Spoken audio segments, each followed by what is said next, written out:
Halo semuanya, kembali lagi sama gue Abiku tadi di sini. Di video kali ini gue akan mereview sebuah motor Cagiva Mito yang diproduksi oleh MV Agusta dan didesain oleh Ducati.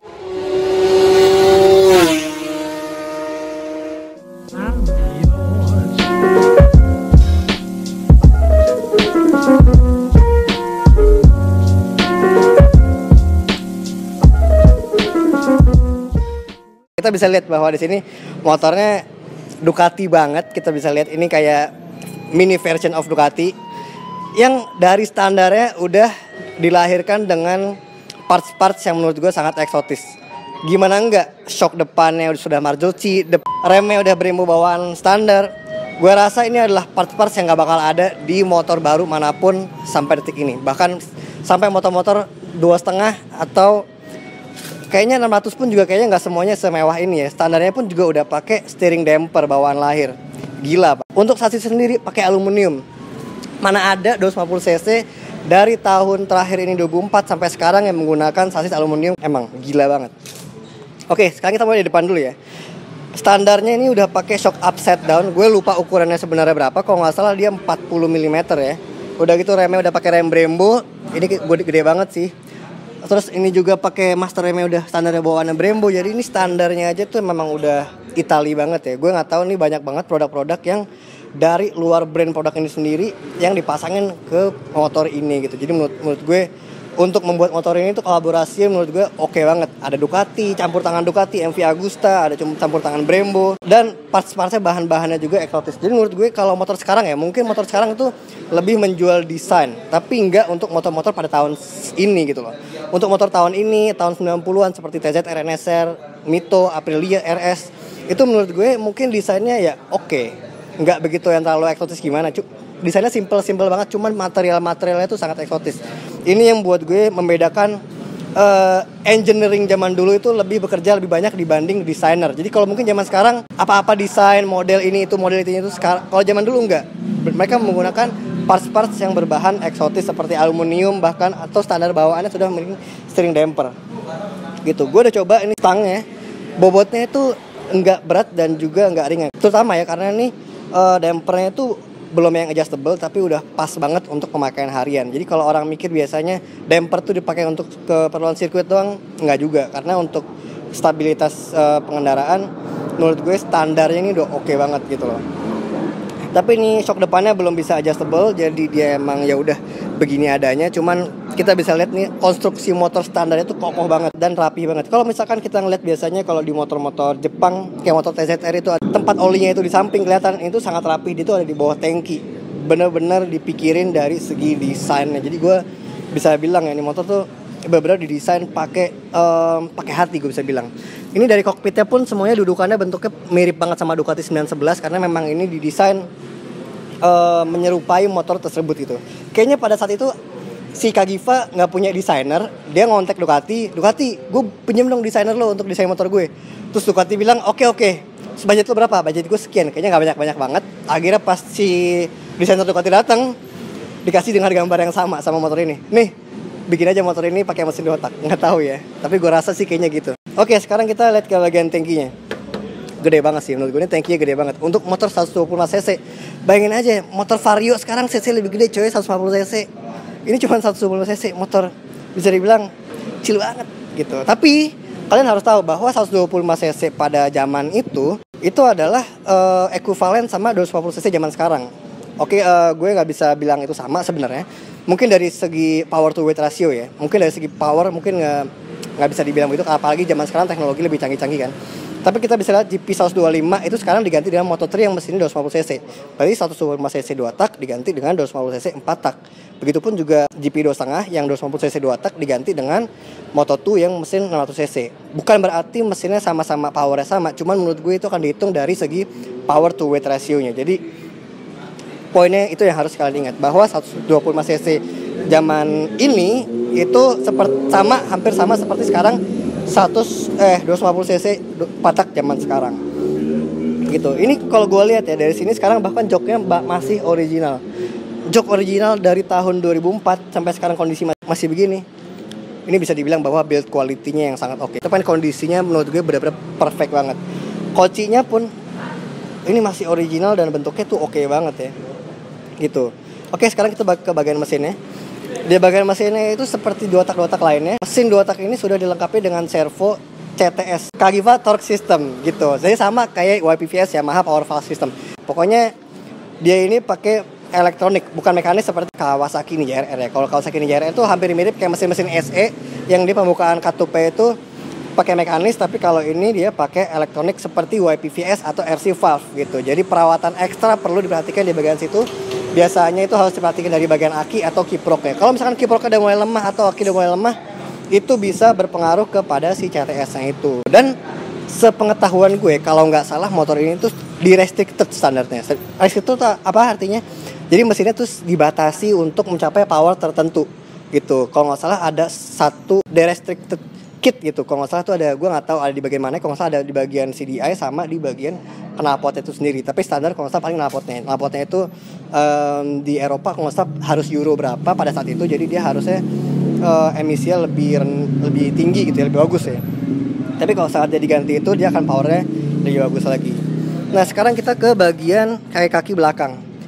Motor mana yang standarnya udah pakai aluminium 125 cc dan memakai banana arm bawaan standar? Gila banget ya. Menurut gue ini gila banget. Gue nggak tahu kenapa, tapi gue harusnya orang menghargai motor ini jauh lebih tinggi dibanding motor-motor lainnya. Ini adalah motor yang desainnya tuh menurut gue bukan macem-macem banget. Ini adalah motor impian gue dari tahun 2007. Jadi waktu itu gue punya Ninja RR tahun 2007. Terus gue pertama kali ngeliat motor ini tuh gue langsung jatuh cinta banget. Tapi karena memang entah barangnya jarang atau sekalinya ada harganya di atas Ninja RR pastinya. Sekarang aja harganya gue menemukan di beberapa penjual atau pemilik itu sendiri sudah menjual di atas 100 juta, bahkan 125 juta sesuai sama cc-nya. Gila kan? Jadi itulah yang membuat gue spesial gitu. Jadi motor ini emang nggak main-main di desainnya, menurut gue bener-bener dengan seksama gitu. Nah jadi motor ini sendiri kalau nggak salah kemarin pemiliknya udah direstorasi ulang mesinnya, diganti silk crook as dan semacam-macamnya, termasuk pistonnya juga udah pakai Wasner. Sekarang nih barusan gue udah habis riding sama dia, mesinnya fit banget, udah kayak mesin motor baru. 120 cc 2 tak, lari nggak main-main. Dan gue yakin sih dengan konstruksi mesin sasis dan kaki seperti ini gue yakin pasti stabil banget untuk di jalan raya maupun di sirkuit. Brembo, ada Marzocchi, ada Grimeca yang ikut andil dalam pembuatan motor ini sendiri. Kita lihat dari bagian belakangnya ya. Ini motor knalpotnya udah diganti full system pakai aero. Jadi udah bukan main-main lagi. Modifikasinya juga nggak asal-asalan. Menurut gue bagus banget. Di bagian buntutnya ini gede banget ya. Buat 125 cc gue bener-bener nggak nyangka pertama kali gue ngeliat ini. Kalau waktu gue belum tahu nih motor berapa cc, ini gue rasa tuh sekitar 400 cc mungkin. Soalnya emang bodinya tuh gede banget. Ini kalau disampingin sama TZR gue, bodinya tuh hampir sama gedenya gitu. Sedangkan TZR itu kalau nggak salah ekuivalen juga sama 400 cc kan kalau nggak salah. Jadinya iya kurang lebih nih bodi 400 cc. Walaupun mungkin katanya agak kecil atau gimana, cuman motor gue motor ini benar-benar kelihatannya nggak sesuai sama cc-nya banget. Yang paling gue suka tuh adalah dari semua bahan-bahannya itu detail-detailnya nggak seperti motor-motor Jepang pastinya. Motor Italia pasti punya pride sendiri, apalagi build quality motor Eropa menurut gue tuh high quality banget. Gitu guys. Jadi di motor. Nah, untuk bannya sendiri ukurannya ini, ban depan tuh ukurannya 110/70, ban belakangnya itu 150/60. 25 cc pakai ban segede gini depan belakang. Pasti ada tujuannya. Pasti handlingnya itu luar biasa. Ini sih gue percaya kalau motor-motor lain mungkin melahap tikuan 120 km/jam udah mulai agak rasa-rasa gimana gitu. Menurut gue kalau pakai motor ini sih oke banget.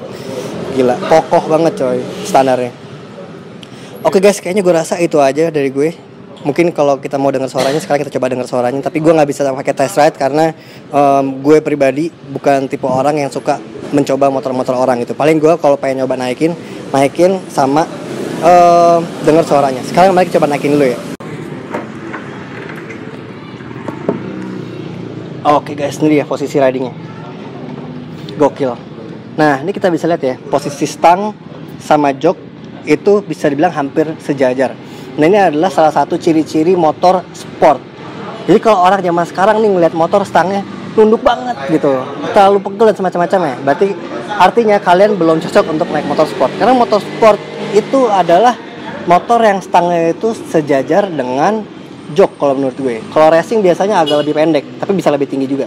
Tapi kurang lebih itu dia hampir sejajar sama jok. Gitu. Nah, kalau kita lihat motor-motor zaman sekarang sport 150 cc atau 250 cc kan stangnya rata-rata tuh di atas jok ya. Kita bisa misalkan ini jok, stangnya tuh di atasnya gitu loh. Nah, itu yang membuat motor menjadi sebenarnya hitungannya sport touring ya. Kalau ini tuh benar-benar emang didesain untuk motor sport gitu. Ini master rem aja pakai Brembo, jadi ini motor benar-benar didesain dengan seksama gitu. Cuman ini kalau emang misalkan yang sport touring banget tuh biasanya dia stangnya ada di bawah segitiga, tapi ini stangnya tuh benar-benar nempel sama segitiganya gitu. Jadi nggak bisa di adjustable naik turun, dia harus sesuai dengan si segitiganya itu sendiri. Jadi posisinya udah pasti begini. Kalau jepit kan biasanya bisa diatur ya derajatnya. Kalau ini sudah fix. Jadi kokpitnya kita lihat nanti ini oke banget, benar-benar kokoh banget. Posisinya semuanya, materialnya sih yang menurut gue itu sampai sekarang timeless ya. Dan menurut gue ini adalah motor yang benar-benar dibikin untuk long last gitu. Gue ngeliat kayak bagian-bagian las-lasannya gini nih. Ini adalah las-lasan yang udah nggak ada zaman sekarang diproduksi motor-motor zaman sekarang gitu. Las-lasan tuh rapi banget dan bagus banget. Bener-bener motor yang dibikin nggak cuman asal dibikin untuk penjualan doang. Ini motor yang dibikin untuk long last gitu loh. Gitu ya, mungkin kalau dari kondisi ini kacanya udah mulai agak buram, menurut gue itu masih normal karena udah umur. Cuma gue rasa ini masih bisa diganti. Tapi kondisi overallnya motor semua masih oke banget. Laki banget pokoknya. Oke guys, sekarang mari kita dengar suaranya.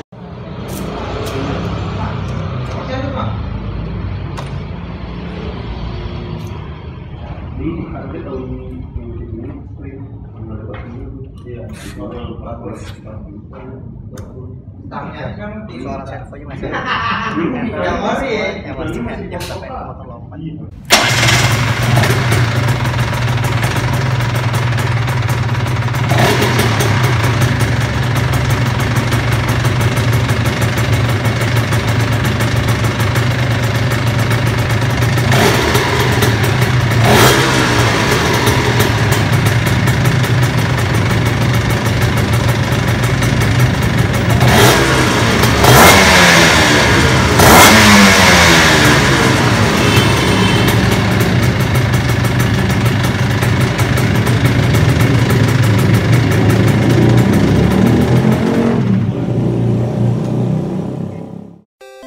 Oke guys, gue rasa itu aja video dari gue. Terima kasih banyak buat kalian yang sudah nonton. Ini adalah Cadiva Mito 125 cc 2 tak dari Italia, motor 2 tak 125 cc yang pembuatannya sangat keren banget menurut gue. Semua part-partnya itu menurut buat gue sampai sekarang nggak lekang oleh waktu, dari tahun 2004 sampai tahun 2022. Wow, amazing banget. Oke guys, jangan lupa like jika kalian suka ini, komen jika kalian masukkan, dan share jika video ini bermanfaat buat kalian atau teman-teman kalian. Oke guys, sampai di video berikutnya.